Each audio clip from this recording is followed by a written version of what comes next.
You guys probably saw in the previous video, we got a brokey rear end, and we have to change to a 31 spline spool. And you saw us take it apart and find the 12 spline locker. So we're going to set up the quick changer in. We got it back there in the background, and we're going to kind of step you through how we believe they're supposed to be done. As long as this one was set up right in the first place, we should be okay. So we're going to go through that. Fingers crossed.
Bearing race that I busted out of the other bell, I keep living snot out of it.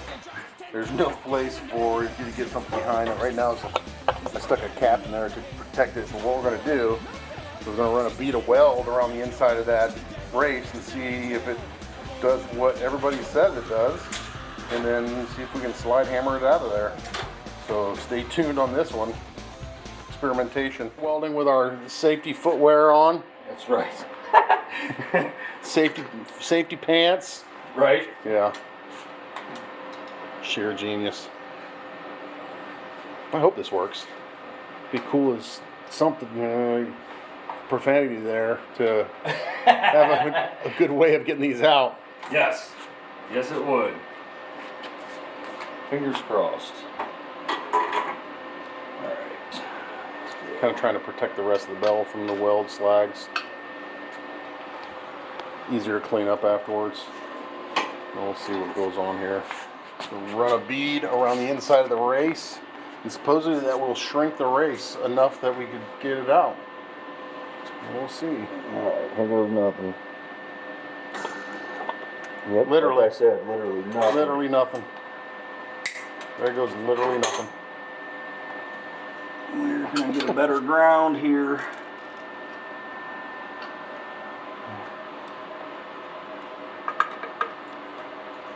Try that.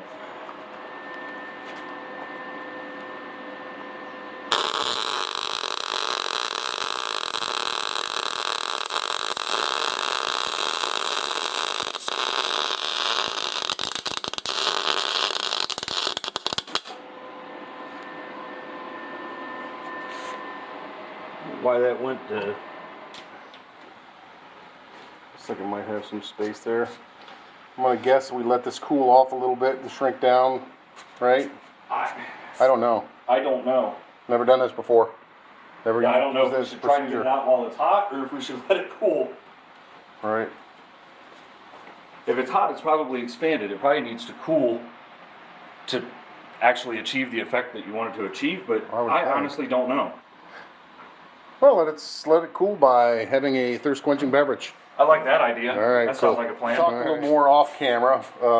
We needed something to grasp onto for the slide hammer, so he had this huge thick spacer that we welded in there, and then I put the fingers and stuff on here on the slide hammer, and we're going to, once this cools off, I mean, I guess we could give it a shot now and we're going to set it up and give it a couple taps right now. A couple love taps to see what happens. Hades. But wait. It's still hotter than Hades, but we're going to give it a shot and see if we can get this puppy to come out of there. Give her a couple love taps and see. Dude, that feels like it's moving.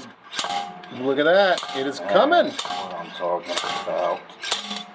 Wow. That is awesome. Was that a little easier than the first one? Oh my gosh.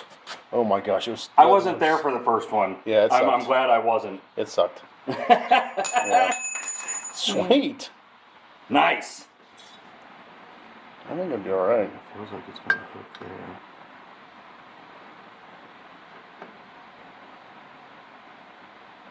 That one would kind of let me go in under it and like push it. That is still warm. Yeah. Not horribly, but warm enough.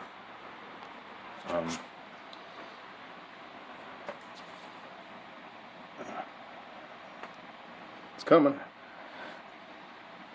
Get your wheeze today? I don't know. Maybe.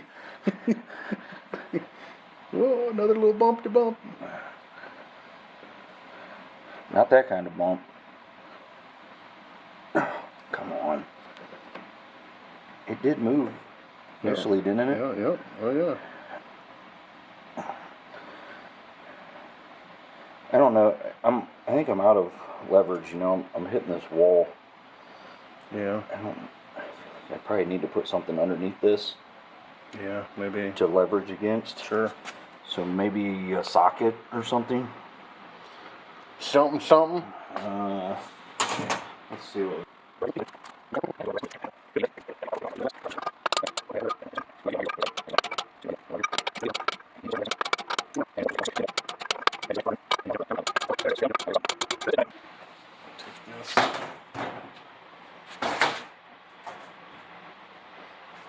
All right, fingers crossed that this actually sets up and backlash is good. What are we missing? Gotta move it out a little bit. Okay. Because these rear ends are huge. Oh, Gotcha. huge. I walked in and I said, wow, that's a huge rear end.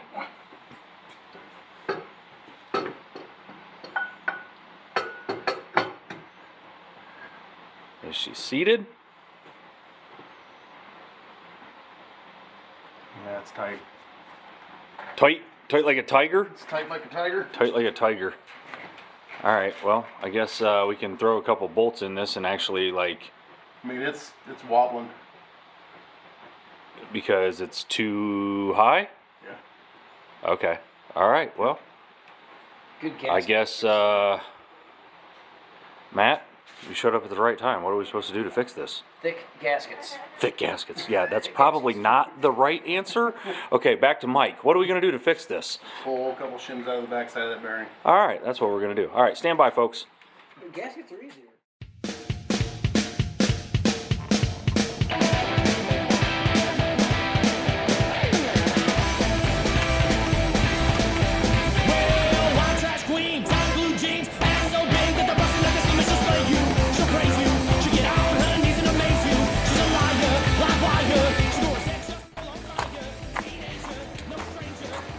Well, I come bearing gifts, dude.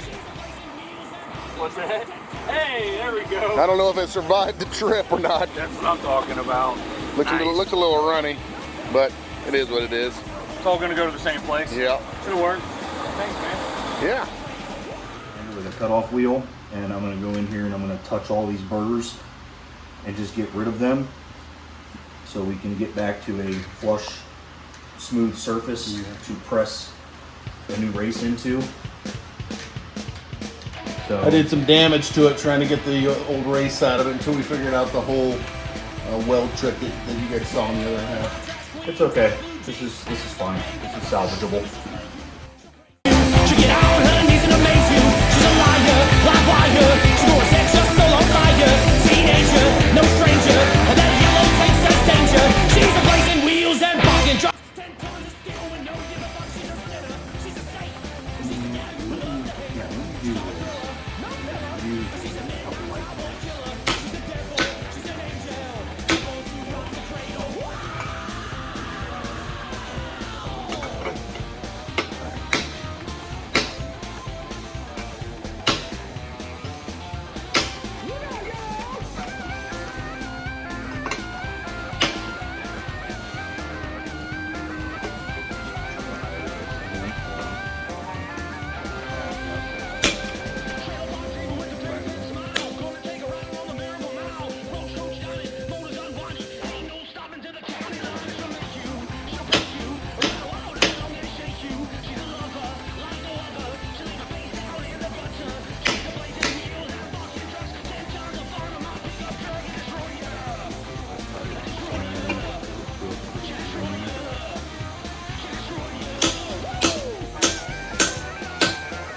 is. There's the bounce. There's the bounce. All right. Cool. That worked a little easier than last time. Yeah. It was easier for me to eyeball.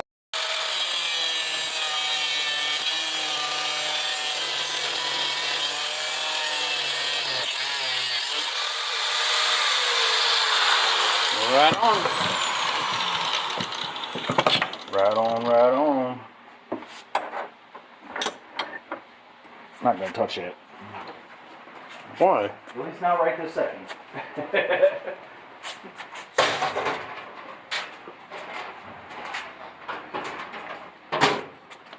All right.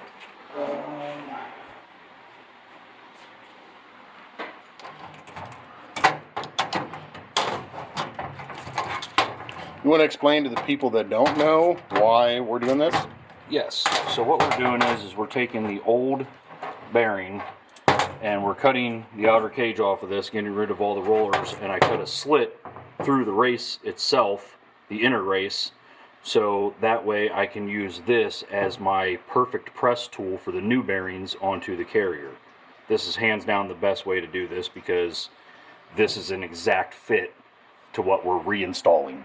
So this seems to work very, very well. Yep. So because you slit it, it can expand, and then we can get it back off of the bearing area, Exactly. right? Exactly. Sweet. I'm just trying not to touch all this right now because it's still a little warm. So that's what we're going to end up with. This is going to be our perfect press tool. If you back up, I'll show you over here on the press itself. I'll deburr this here real quick and then we'll use it. But that, like that. And that way, when it goes over the shaft where the bearing is, it expands just a skosh. And it allows you to go down over this ledge. So this will now work and we can press that bearing on to its final resting position. Okay. So Cool. that's what we're going to do. Possibly? Maybe. Let me undo this. Okay. There we go.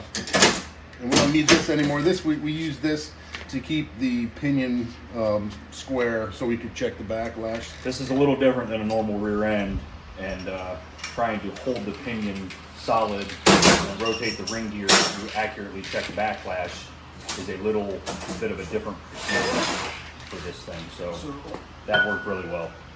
So we're going to press a bearing on here. With how much shim? I think we should go ahead and add this. Using what we started with, or you got like a average? I'm gonna put what we had Pull in it out. on the other one, and hopefully maybe they're all machined the same. Okay. Fingers crossed. Fingers crossed. We'll try that. So we'll do that. All right. Is this the old one? I assume that's the old one because here's the new one.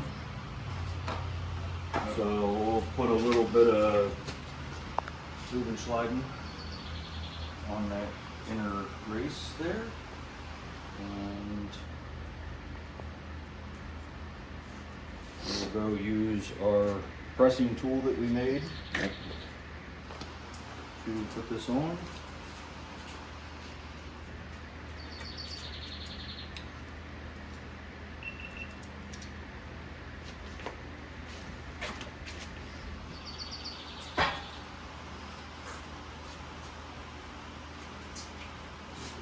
Put the slot there for all the folks to see.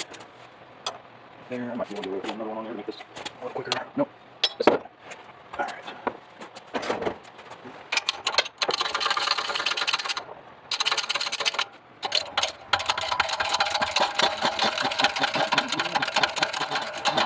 There's see here in just a second. Widen, yep. Yep.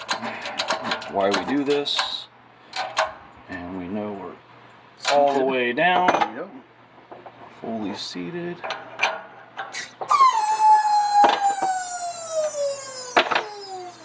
And now this, even though you would think it's stuck on here, it's not that big of a deal.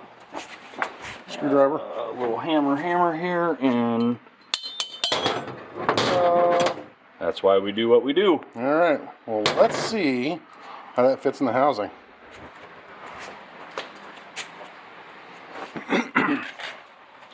New bearings are us.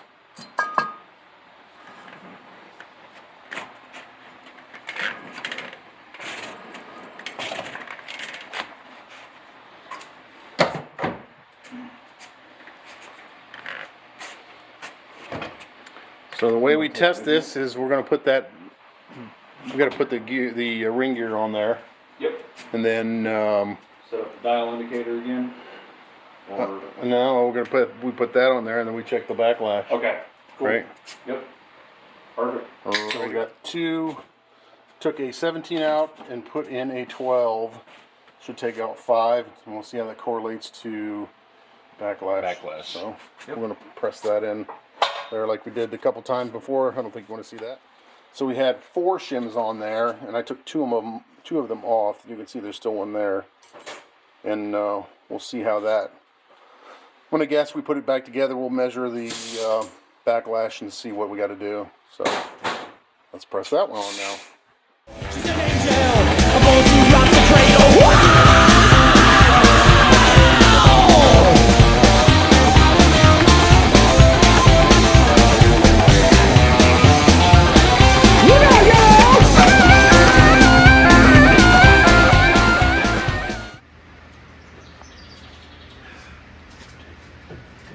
Victory swig.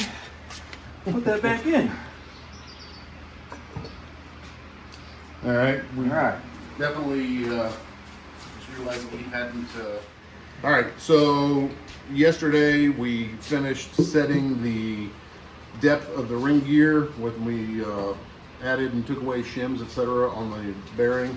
And today we're going to press the bearing on this side, and we're going to check then the preload on the 2 halves when we put the rear end together. And the way we're going to do that is we put the bearing on, we take the other half of the rear end and we place it on top of here, and then we add 2 shims to this side, and then we should be able to slip a 10,000 shim here. Yep. And if not, that means we have too little of shim pack on here, because if it's laying on there, it means it's tilted down. And that will give us, when we bolt everything together, that will give us 10 thousandths preload. Carrier bearing preload. Yep. So that's that's we're the gonna work goal. on now. Definitely top end. I don't know if what I'm grabbing on is good to grab on or not. Good boy, that thing's got some weight to it.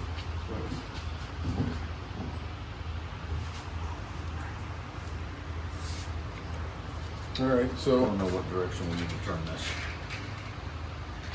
There? yep. Is it wobbly? It is. That's good. It means we got some preload. Right. Right. Right. All right. So we need some feeler gauges. I've got a set. A set. So okay, what we'll do? 10 right here. All right. Go ahead. You do it. Golden colors on. What we're gonna do is stick 2 10,000 shims over on this side. Here. Kind There. of like a triangle, if you will. Yeah. And then we will see. Now, do we bolt it down? Do they bolt it down? I kind of feel like that That would- probably wouldn't be a bad idea. Well, that would be putting the preload on, and you're trying to measure 10 thousandths. How much preload are you putting on it? Well, I feel like what you would do is you would maybe put this in the center of one of these holes, put a bolt through this, do the same over here, and then that would draw this housing down and put it solid, and then you can go over here, and if you have more than 10 thousandths feeler gauge, you know that you have too much, right? Or if you can't fit a 10 thousandths feeler gauge, you know you don't have enough.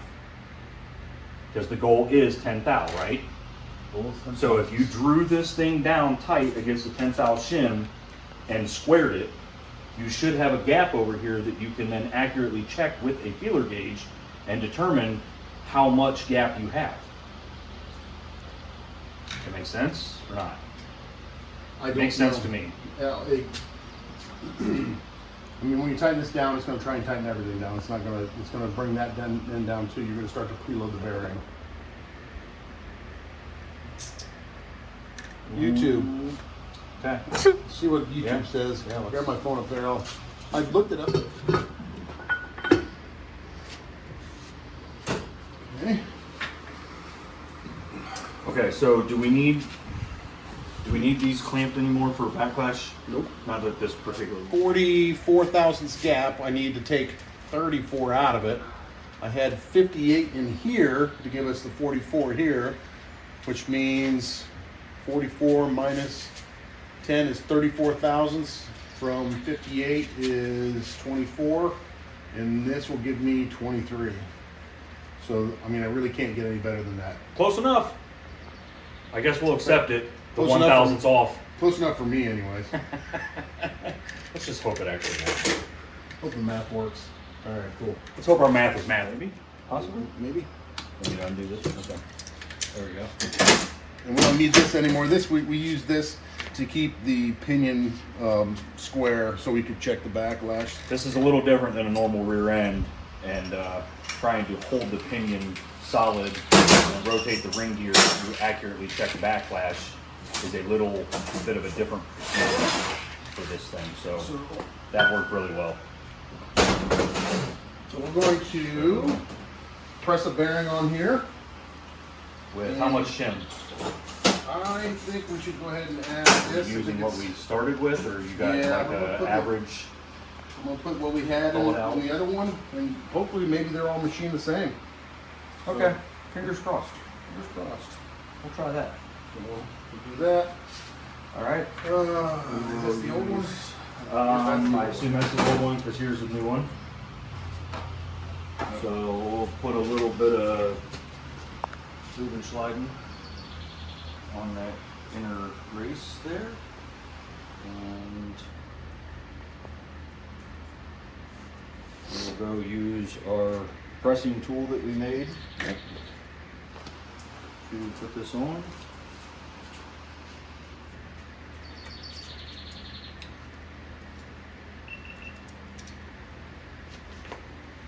But I think that would be more of a hindrance at this moment. So Just a little boogered up. okay, so what we're probably gonna do here is I'm gonna grab my die grinder with a cutoff wheel, and I'm gonna go in here and I'm gonna touch all these burrs and just get rid of them so we can get back to a flush, smooth surface to press a new race into. So I did some damage to it trying to get the old race out of it until we figured out the whole weld trick that you guys saw on the other half. it's okay. This is fine. This is salvageable. So we took the race off of the rear end off this Off the locker. off the locker, which was in the truck. Look at that. That is bad. And there's quite a bit of bearing noise right there. That is horrible. So it's a good thing that we broke an axle, honestly. Yep. So- And it also leads me to believe that we definitely need to replace the bearing on this In that, shaft as well, because it seems as if all of these have seen their better day and should probably be replaced. So I've got one, I think. I bet you if I went to RPM tomorrow morning, they probably got the other one, the other ones. right? We can't put this together here tonight because we got to get the seals and put the seals in, and I'm missing a bolt over here. So, wow, that's horrible, So man. unfortunately, this is turning into a multiple day process, and I kind of thought that might be the case, but we were hoping for the best. And, I've never seen one like that before. Oh yeah, I've seen it like that. That's the bearing. That's where the bearings ride. It should look like. Well, I don't have a new bearing to show. I mean, it really should look like just like that on the inside of that. It's really this surface here. It should look like this. Is that a good one? This is a good one. Yeah, it's good-ish, right? Yeah, I mean, this is the one that I cut, but yeah, this is a much better version. Yikes. That bad, Cheesy crow. that pretty good. What is that? Look at that. You see there? Yeah. Where it skipped? Yeah. Wow. Yep. Wow. That's all kinds of noise. Yeah. All right. Well, we got the preload taken care of. It's been a long day. We worked all day and then we worked all night on this. We're going to finish it up here tonight, and then tomorrow morning, fresh coffee and a new attitude, and we'll get the seals and the bells, and we'll get the rest of it all back together and back in the truck tomorrow so that we can go to maybe Good Guys or something on Sunday. So good times. Sounds like a plan. Yes, sir. This is good. because that's a 32 and it's fitting, which means that we need to add some more. All right, so I've got 40, basically 43 thousandths on this side of the bell, with just a little bit of force, just so it doesn't move around. And then he's going to have, he's going to see what that side is. So this will be 42 now, and let's see if this is 42 is starting to feel kind of like a feeler gauge almost, so that's good. Let's see, 2 and 12, it should be at 44, like we have on that side, right? What we're ultimately trying to do is get 10 thousandths preload. So this will tell us how much shim we have to take out of that carrier. At least we think that's what it's going to tell us. Should.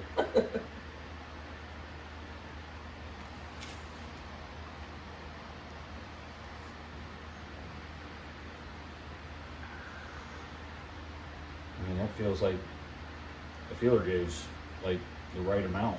Okay, that's 44. At 44, yeah. All right, so we need to take basically 34 out of the shim on the back side of the bearing. Okay. And take out of the back, so it comes apart again. Hopefully, what, third Last time? time. Third time's Last charm, time's right? charm. I'm pretty sure. If it's 12, we're sending it. If it's 8, we're sending it. We're doing this again. Let's do it. All right.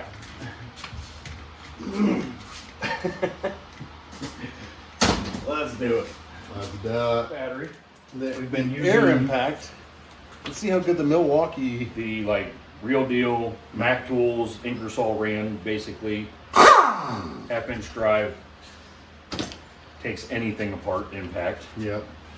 We'll see how it stacks up, or how this Milwaukee Fuel M12, the small 3/8 drive. So I'm going to have to run it with a 3/8 to half-inch adapter. We'll see if it's got enough oomph to pull this off. There we go.